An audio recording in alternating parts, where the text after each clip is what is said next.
I got a 1976 Plymouth Scamp. I assume it's got 340 or 360.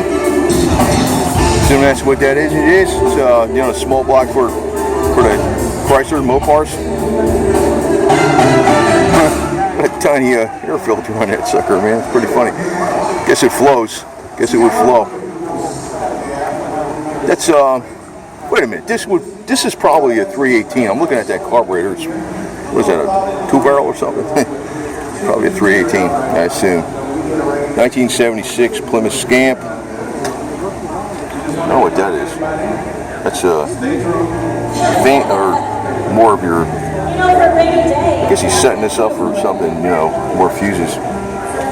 Anyway, very simple design. For sale. Power steering, power brakes. And you got your racer stance on there with your wider tires. It's kind of like what you would see back in the day when you had a simple, like, people wouldn't spend the money on the wheels, they'd spend the money on the engine.